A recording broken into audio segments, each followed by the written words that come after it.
আমরা ভেবেছিলাম 5ই আগস্টের পর আমরা একটা মুক্ত বাংলাদেশ পেয়েছি, গণতান্ত্রিক অগ্রযাত্রায় এগিয়ে যাব, সমৃদ্ধ বাংলাদেশের অগ্রযাত্রায় এগিয়ে যাব, আর মাঠে নামতে হবে না।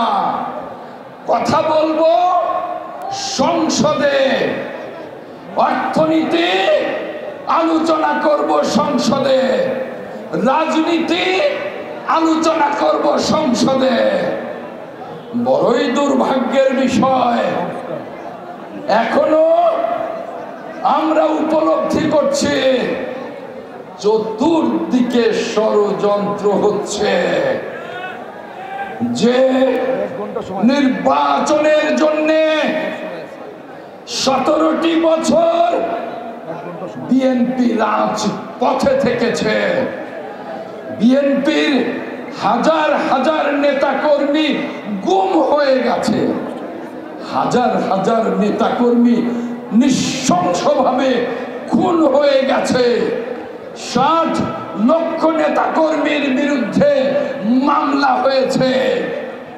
আর 17 বছর পর আমরা ভেবেছিলাম যে গণতন্ত্রের জন্যে, যে মানবাধিকারের জন্যে, যে ভোটাধিকারের জন্যে আমরা আন্দোলন করেছে, রাজপথ রক্তে রঞ্জিত করেছে, সেই গণতন্ত্র এবার আমরা চর্চা করব।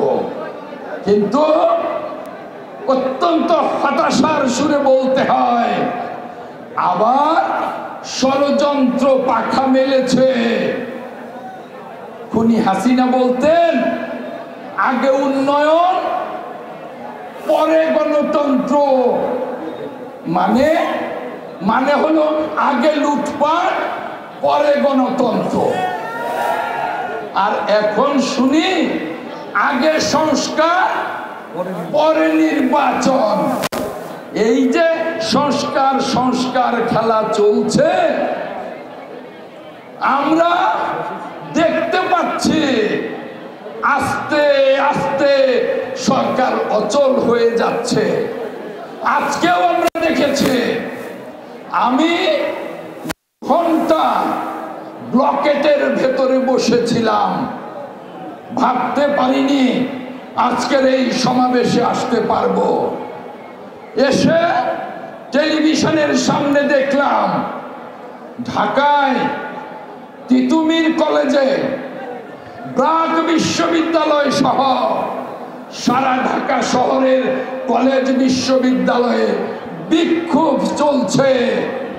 সারা দেশে এখন ডাকাতি হচ্ছে, বাসে ডাকাতি হচ্ছে, ট্রেনে ডাকাতি হচ্ছে, একটা অরাজক অবস্থা তৈরি হয়েছে।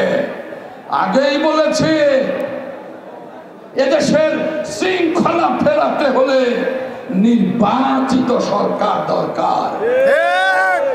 অনির্বাচিত সরকার শৃঙ্খলা ফেরাতে পারবে না। আমি টাঙ্গাইলের পুলিশকে ধন্যবাদ জানাতে চাই, পুলিশের সুপারকে ধন্যবাদ জানাতে চাই, যে বাসের ডাকাতি হয়েছে, টাঙ্গাইলের পুলিশ সাভার থেকে তাদেরকে গ্রেফতার করেছে।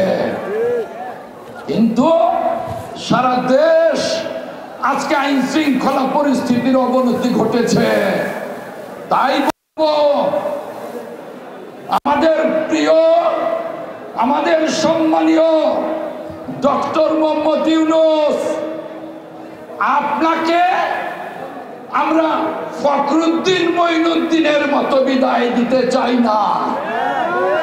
আপনি আমাদের নোবেল জয়ী, আপনাকে আমরা সম্মানের সাথে, বীরের সাথে বিদায় দিতে চাই। আর তাই ওই ষড়যন্ত্রকারীদের কথা না শুনে, যে ভোটের জন্যে, যে গণতন্ত্রের জন্যে এদেশের মানুষ 17 বছর আন্দোলন করেছে, বিএনপি রাজপথ রঞ্জিত করেছে, সেই নির্বাচনের তারিখ অনতি বিলম্বে ঘোষণা করুন। 5ই আগস্ট